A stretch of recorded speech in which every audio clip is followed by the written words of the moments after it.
day. With the sunshine, well, it does make a big difference to the feel of the day. Not particularly warm, but after a chilly start, pleasant enough in the sunshine. 16 in Cardiff, 17 in Southampton, Hull, Lincoln down to Norwich, just 11 or 12 with the cloudier conditions here. That's going to feel pretty fresh.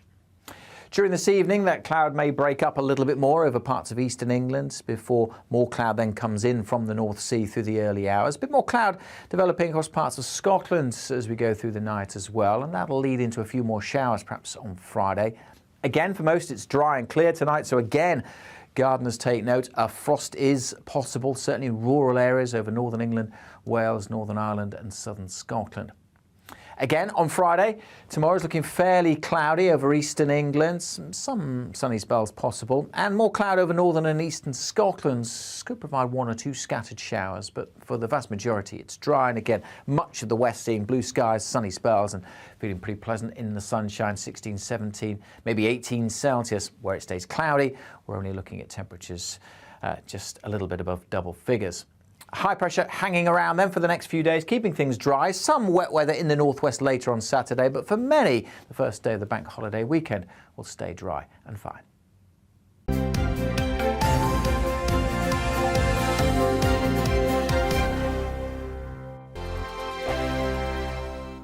Hello, I'm Michelle Dewberry and you can join me every weekday 6 till 7 on Jubes & Kerr. Me and my panel will get stuck right into the day's events, and I can tell you, in fact, I can warn you, expect some robust debates, some strong opinions and perspectives from both sides of the fence. It's about you at home as well. I love to read out all of your comments, or at least as many as I can. So join me, Michelle Dewberry, Monday to Friday, 6 till 7 on Jubes & Kerr.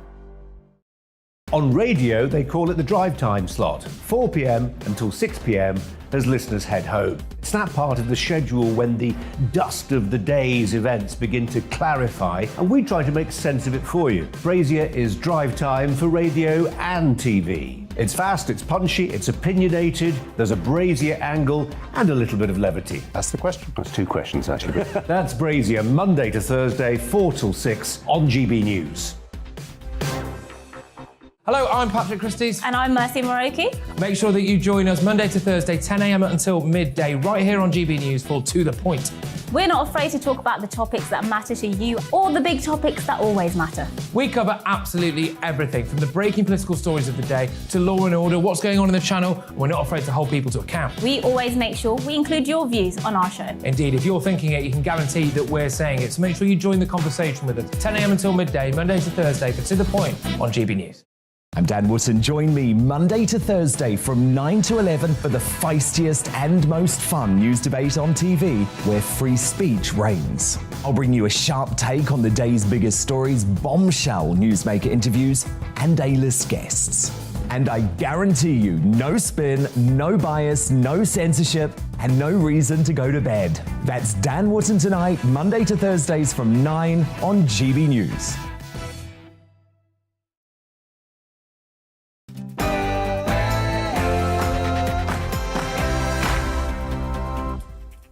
A very good morning to you. It's 9:30 and this is The Briefing with me, Tom Harwood, on your TV and your radio.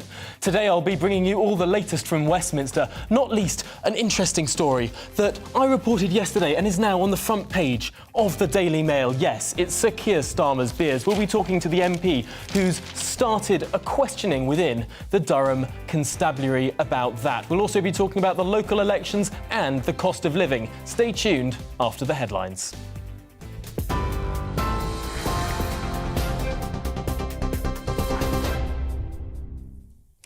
Thanks, Tom. Good morning. It's 9:31. I'm Rhiannon Jones in the GB newsroom.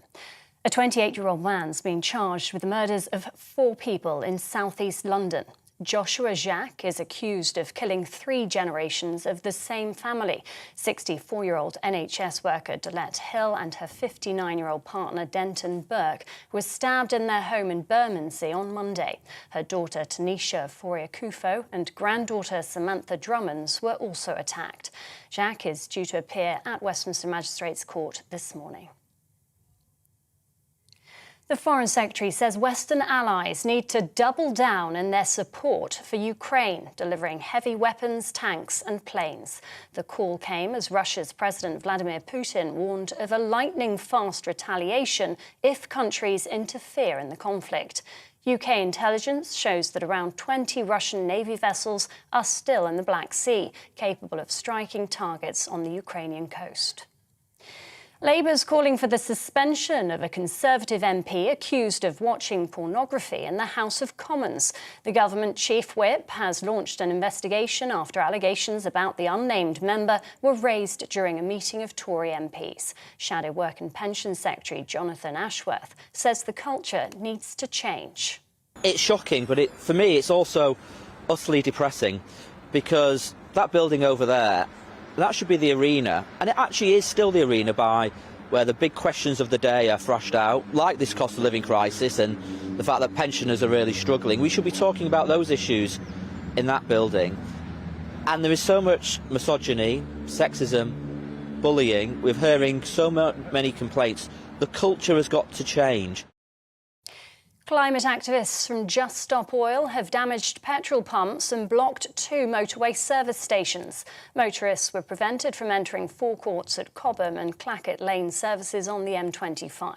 The group say it'll continue its disruption until the government agrees to end new oil and gas projects in the UK. TV online and DAB Plus radio, this is GB News. Now it's back to Tom with the briefing.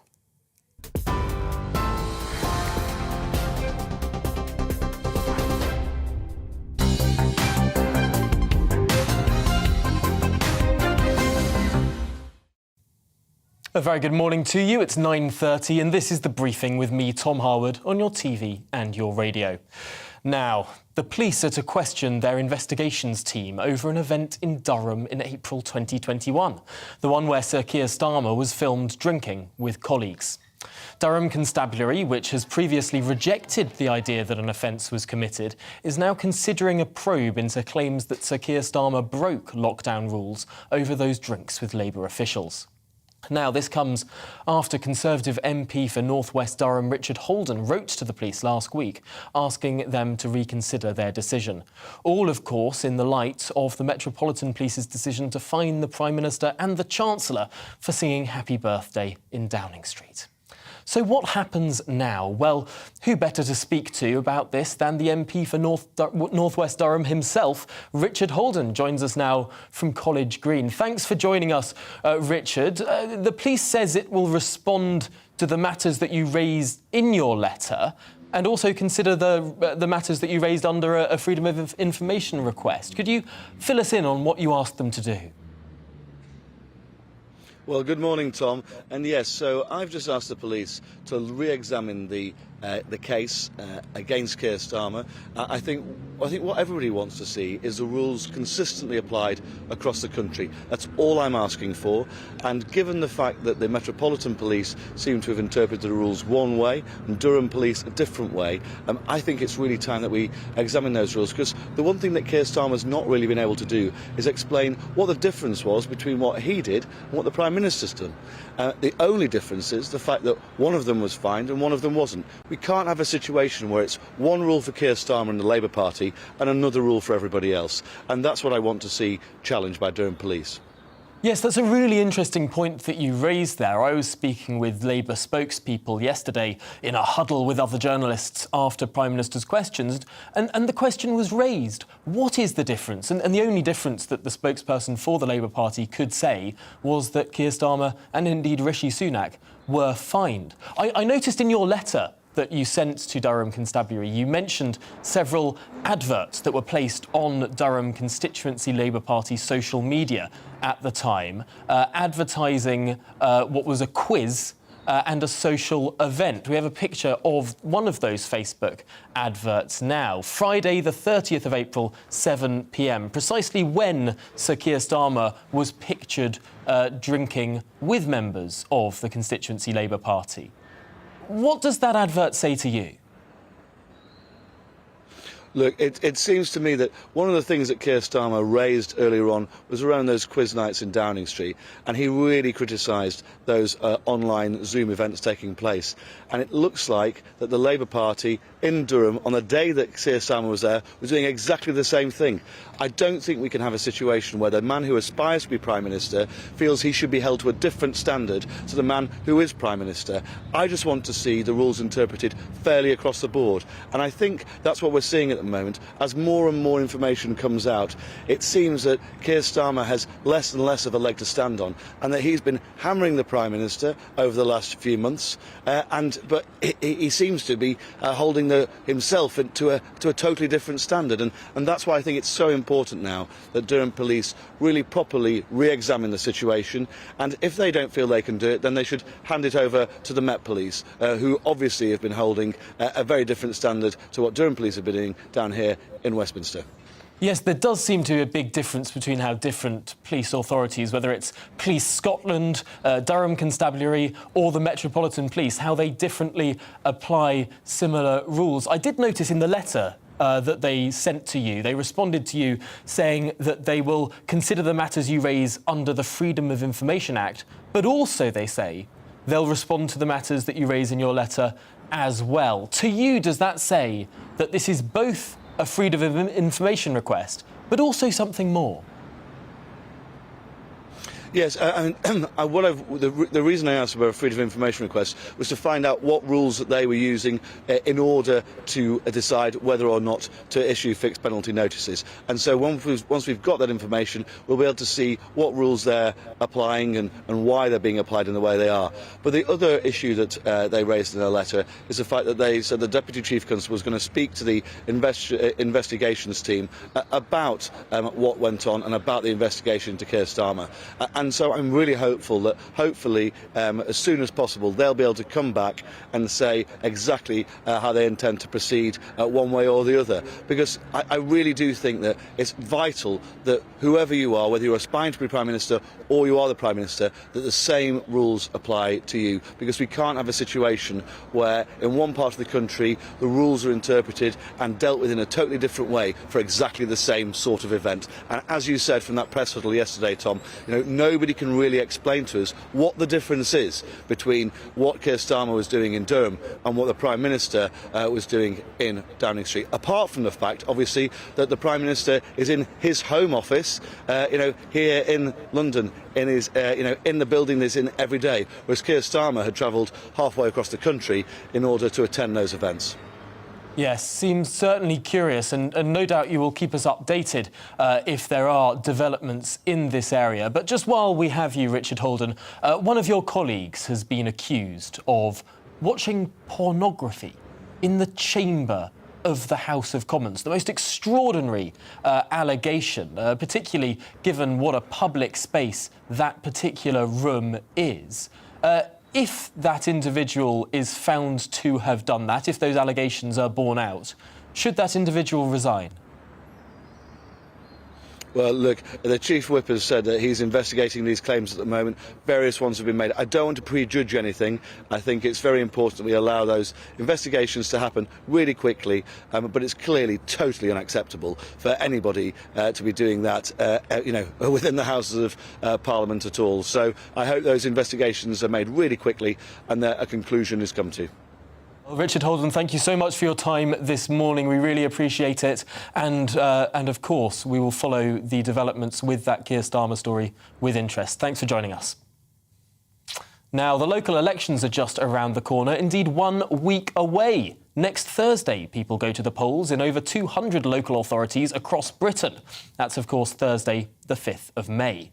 Now, a poll for YouGov has suggested that Labour has built up a 27-point lead over the Tories in London ahead of the elections here. Labour performed very well in the 2018 elections, of course, achieving 44% of the vote, but could they go further as well? This is how London is projected to vote in 2022, with the Conservatives losing several councils. But how different will it be elsewhere in the country? Well, joining me in the studio to discuss this now is Chris Curtis, Head of Political Polling at Opinium Research. Thanks for joining us. This is a really interesting set of elections because there may be different results in different parts of the country.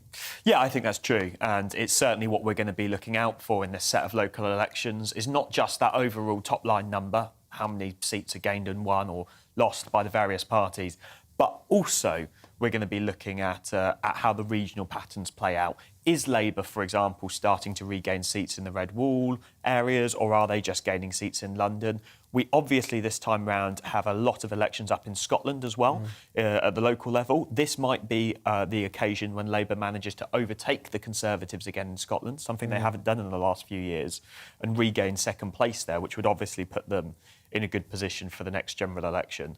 But also we've got elections happening in Wales as well. We don't know what's necessarily going to happen there, but Mark Drakeford and the Welsh Labour government there is still fairly popular. They did pretty well in the elections last year, so I think they're hoping for another good result off the back of that. It's interesting looking at these elections the last time round, back in 2018, the projected national share off the back of the results was 35% apiece. 35 to the Tories, 35 to Jeremy Corbyn's Labour. The polls right now show the Tories below, with a much bigger gap behind the Labour Party, anywhere between 6 and 8 points, depending on which poll you're looking at. Does that suggest that the Tories are going to go backwards? I think it does matter where in the country we look. And the reason I say that is because while there has been a swing towards the Labour Party since that last set of local elections, there hasn't been much of a swing inside London. Basically, when we look back to 2018, putting aside the one poll that you were just discussing, actually, when you look across the board, there hasn't been much of a swing to Labour within the capital. And a lot of the seats that are up this time are in the capital. I still don't think that Labour, for example, is going to manage to take Wandsworth Council. If they don't do so, I think that might look like a disappointing result for them. But actually, it's possibly off the back of the fact that there just hasn't been as much of a swing to Labour in London as there has been in many other parts of the country, because they've always done well in London and they're pretty much just continuing to do so. One of the other interesting points about this set of elections is the various pacts and local deals that have been made between the parties. I've been looking at some data that suggests that the Labour Party is running many fewer candidates in the southwest. Meanwhile, the Liberal Democrat Party is running many fewer candidates in the northeast. To what extent do you think, and I'm not suggesting that a formal pact has been agreed here at the highest level, but potentially there have been discussions here that would suggest that the Labour Party and the Lib Dems are standing down for one another in areas where they think each other may be able to beat the Tories. Would that have a material impact? I do think that there almost certainly is some of that happening, maybe even just decided at a local level in different places across the country. In terms of what impact I think it'll have, I mean, it definitely could have an impact. I think it's fairly likely to have an impact, because even if they're not standing down candidates, and as you mentioned, in some places they are, but even if they're not standing down candidates, all they're doing is decide, you campaign in that area, we'll campaign in this area. That means that your vote share can end up being a little bit more efficient, so you're not winning votes in seats. Labour's not gaining a load of votes in seats that they could never win, but the Lib Dems could.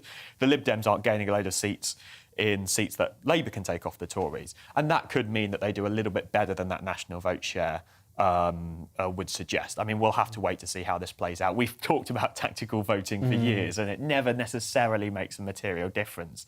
I think at the moment there's a chance that it could help a little bit more, because the Labour Party is slightly less toxic to Liberal Democrat-minded voters than it used to be. So I think they might be a little bit more willing to tactically vote to support the Labour Party, even if the Lib Dems would be their first choice. A greater amount of swapping can take place when the parties are in a more similar place. I wonder how much this will affect everything back in Westminster, because, of course, this will be the first big electoral test that the Conservative Party has had since there have been a number of scandals involving that party. You're looking at data and polls every single day. Do you feel that polls have a material impact upon the decisions that are made in Parliament? Yes, I do. And I think particularly when basically Conservative politicians are deciding what to do about the Prime Minister and whether they should submit their letter of no confidence. I think that polls probably are on their mind. I think, to be honest, they're going to be thinking about the results of those local elections a lot more than they're going to be thinking about the polls. But I think it's fair to say that the polls at the moment do not look particularly good for the Prime Minister. His approval rating has dropped quite substantially. The Conservatives aren't doing particularly well on that headline voting intention number. Perhaps not as bad as many people would have thought, but not particularly well either. And I think many Conservative politicians are looking at that and they're starting to think that maybe I'm going to struggle to hold on to my seat next time round. Really fascinating stuff. Well, Chris Curtis, thanks so much for joining us on the briefing this morning. Of course, those local elections just 1 week away. How time really flies. Now, to briefly return to Sir Keir Starmer's beer. Not an egregious breach by any means, but when you listen to how the Labour leader has been moralising on this issue for the last 5 months, emphasising, as he has, the idea that those who made the rules, voted for the rules, indeed pushed for harsher rules, as he did, should be held to the highest standard, the very highest standard, well, then this becomes a legitimate area of inquest. In Westminster, people were shocked to see the Chancellor receive a fixed penalty notice for attending a meeting that included a cake in a Tupperware box as lockdown was easing in the summer of 2020. Not least shocked was the Chancellor himself, who had no idea he'd done anything wrong. The Boris fine was less shocking to many, as the media have decided Boris is a wrong-un in any case, but the Chancellor's fine reveals in a more dispassionate way just how low the bar was for these fixed penalty notices to be issued to those in number 10. And if that bar was so very low, other issues arise. As we all remember, in April 2021, the Queen sat alone at the funeral of her husband, and Sir Keir Starmer was filmed drinking with members of Durham constituency Labour Party. Of course, indoor socialising was banned at the time. The Labour leader last week spoke movingly in the House of Commons of a man named John Robinson, someone who could not see his partner as they died. It was an incredibly emotional story. But it was also one that wasn't immediately obviously connected to what was being discussed. No, Starmer ignored the fact that at the time of the event for which Boris Johnson and Rishi Sunak have been fined, it was legal to see dying relatives. Tradespeople had resumed trading, shops had reopened, and Boris Johnson spent that very morning at a school where he was also sung happy birthday and received a cake from pupils and teachers. None of that context mattered. Not to the Met Police, not to the court of public opinion. Why then does Labour argue that context, that this was apparently a work meeting, seems more important in the case of Sir Keir Starmer than that of the Prime Minister or the Chancellor? Well, as I was first to report yesterday, Durham Constabulary are now reviewing, re-examining, questioning, whatever word you want to use for it. They're asking questions of their investigations team. Not yet reinvestigating, but, as I reported, the questions asked do examine what went on. These questions, prompted by the North West Durham MP Richard Holden, raise promotional material that appeared on Durham Labour Party social media, promoting a constituency Labour Party quiz and social on the night Sir Keir Starmer was pictured drinking with his constituency Labour Party there. Indeed, one invitation posted by Durham MP Mary Kelly Foy encouraged attendees to have a, quote, greasy night, something Urban Dictionary defines as an evening that involves drinking too much. These are serious questions, ones that the Labour spin machine tried to bat away yesterday. If law is to be applied equally, we should see the same bar for COVID breaches applied to lawmakers by Durham Police as has been applied by the Met. This is a story about consistency and justice, and we'll follow on this programme with interest.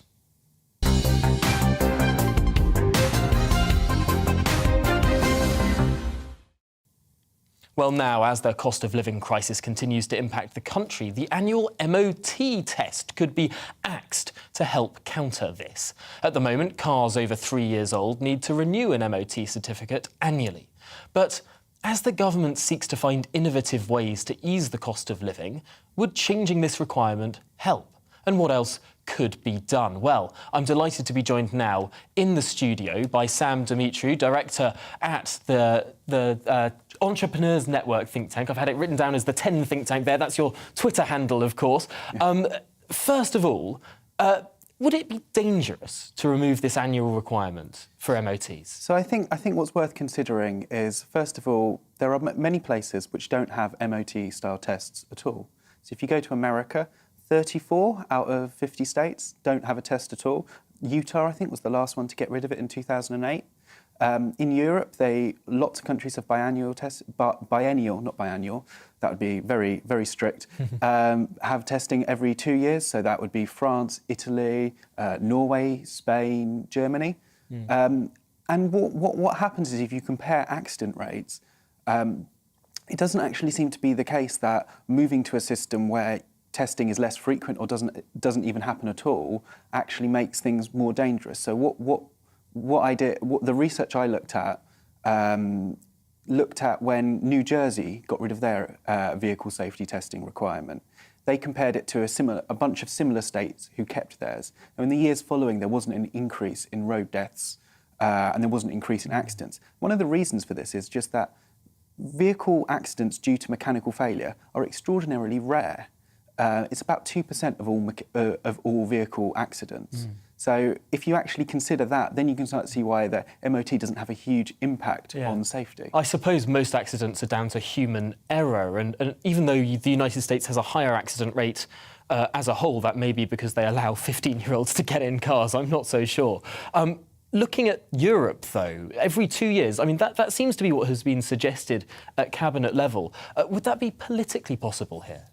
It's tricky because I know that I think Philip Hammond tried to do this when he was Transport Secretary, and he felt a lot of pushback from groups like the AA, small garages, who understandably have an interest in this. But I do think, because there is a cost of living crisis on now, I think people will welcome any measure to help, even if it isn't ginormous in the grand scheme of things. We're not talking about a huge saving here, but we are talking about a saving. And I think the government should review all regulations to see whether the regulation is increasing the cost of living, because we really need to come up with as many ways possible to bring down the cost of living. Yes, certainly at Cabinet on Tuesday, there was this sort of round-table effort to promote different ideas that hopefully doesn't cost the taxpayer anything, in order to ease the cost of living. Some people mentioned unilateral free trade on products we don't produce, taking off tariffs. Now that we're out of the EU, we can do that. Another point raised was the childcare ratios that we have in this country that increase the cost of childcare compared to Europe. What ideas does the Entrepreneurs Network think may be useful here, may be helpful for people up and down the country? Well, I mean, I definitely would back the measures to look at childcare ratios. I think that there are two problems with childcare ratios. The first is it's not necessarily just about adding costs because you can have, one member of staff could look after more children, but it's also what it means about flexibility. So if you have an absence, do you have to send people home necessarily?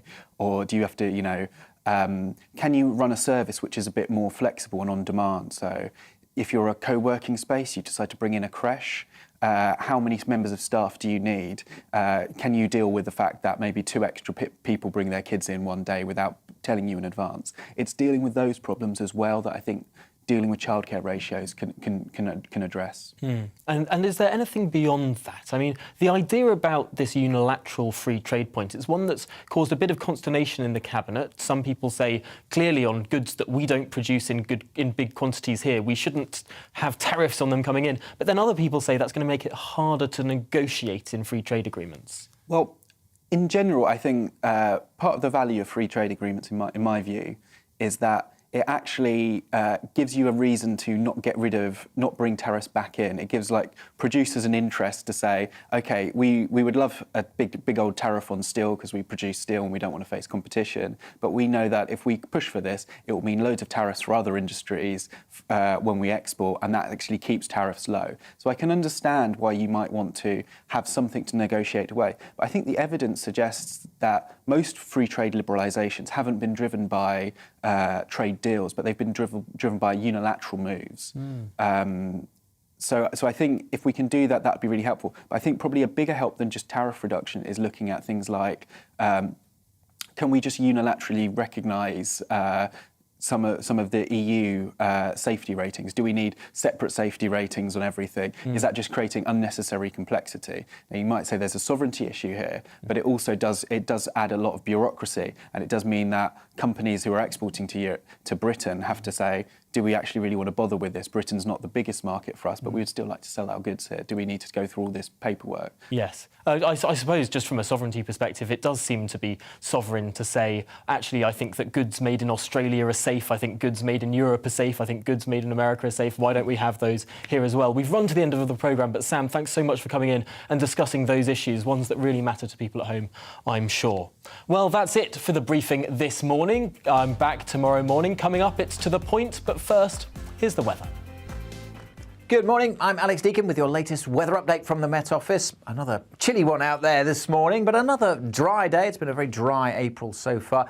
Sunny spells for some, but not all. High pressure is controlling our weather, keeping things dry, but around high pressure, the winds go clockwise, and so feeding in some moisture from the North Sea. It's eastern parts of England that are likely to see a lot of grey weather again today. Quite a glum start for much of Yorkshire down to East Anglia today, and that cloud spreading into parts of the Midlands at times. Much of southern England, Wales, good part of Scotland, Northern Ireland,